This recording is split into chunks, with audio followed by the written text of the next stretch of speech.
Invincible is one of the biggest Amazon Prime shows right now. Season 2, Part 2 comes out a week or so when I'm recording this. Most of you guys have probably seen the rest of the show, so in this video I'm not going to be talking about the show. Instead, I'm going to be talking about my favorite comic of all time.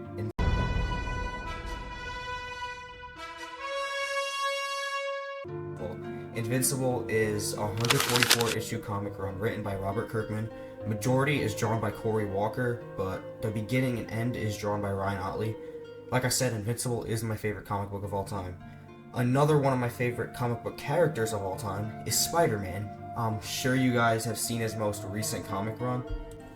Like I said, the most recent comic book run. The current Spider-Man series is written by Zeb Wells and is probably one of the worst things I've ever watched, played, read. I had to drop it after the third issue. It was just bad. I just didn't like it. My main problem with just recent Spider-Man comics in general is just them resetting the character. They're just resetting the character over and over again with every single run. And I know it's not the writer's fault. It's mainly Marvel editorials, but it's still a problem with the character right now. They're just reteaching lessons, retreading old ground. They cut him off from MJ again, which they just got back together, and then they cut him off again, which is just a problem with modern Spider-Man. He's not evolving at all in his stories anymore. They're just rebooting, retreading, and they're just doing it all in a non-meaningful, lazily written way by one of probably the worst comic book writers of our generation. So I'm sure you've seen the title of the video, otherwise you wouldn't have clicked on it. The reason I say Invincible is better than Modern Spider-Man is because Mark actually grows throughout the story. He learns lessons and questions his morals, and he just evolves off of that. When he does something, or when something gets destroyed, they show it being fixed. All of the things that they do in Invincible is meaningful. It all comes back. None of it gets rebooted, none of it gets reset. Invincible doesn't reboot when something big happens. And like, when the city gets destroyed by all the alternate Invincibles in Invincible War, they show the city being fixed up, and even some of the villains help. They just show everyone helping out to rebuild the city, and even Mark, which he's basically in shambles, he's still helping out. And also with Dinosaurus destroying Los Angeles, they show the aftermath of that, and Mark sees how Cecil transformed it and sees sort of the good that Dinosaurus did by destroying it. He's brung up with a question. He has to question his morals, see if he's even doing what's for the greater good, if he's doing is good enough. When something like that happens, he has to question and even just learn from his mistakes. When he's done with Dinosaurus, when Dinosaurus is done destroying everything, he learns from that. He doesn't learn enough from it, because then Robot eventually does, or Rex eventually takes over everything, and he just leaves Earth with just like that.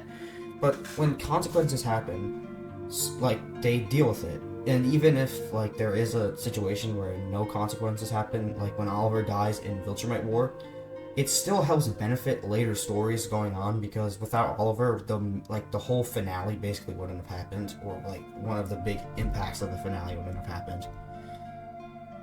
Another thing that Invincible has over Modern Spider-Man is it keeps the same writer throughout the book. It's not even just Modern Spider-Man, it's just big comics in general.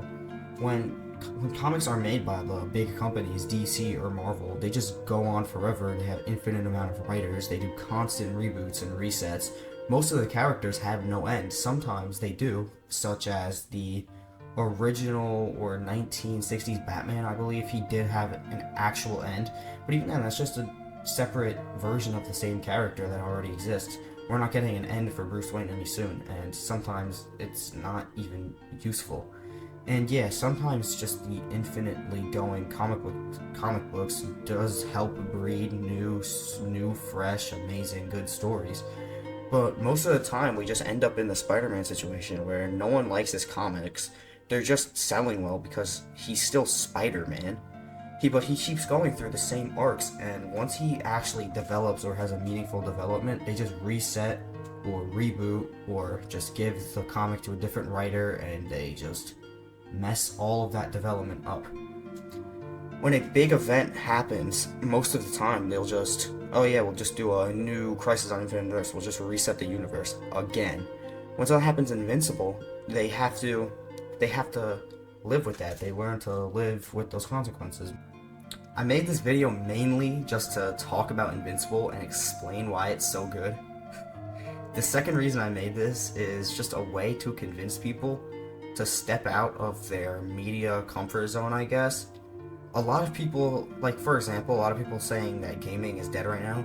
Most of the people that are saying that are just stuck playing the same games. They're just stuck playing Call of Duty, they're playing Fortnite still. Nothing is, because they don't update those games that much. Fortnite obviously gets a lot of updates. The new season, Chapter 5, Season 2, is coming out the day I'm recording this. But my point still stands. Those games are still the same thing over and over again. You go into a match and you're just going to keep expecting the same thing to happen.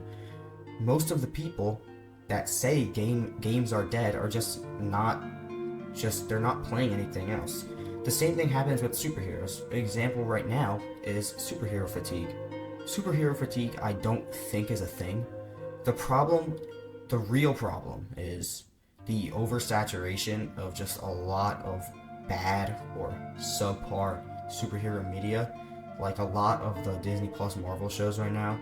And not right now, but like last year, for the last couple of years, the MCU movies, there's been really good ones, like Loki, Guardians 3, those are the ones I can name off the top of my head, and obviously with Deadpool 3 coming soon, which is probably going to be good.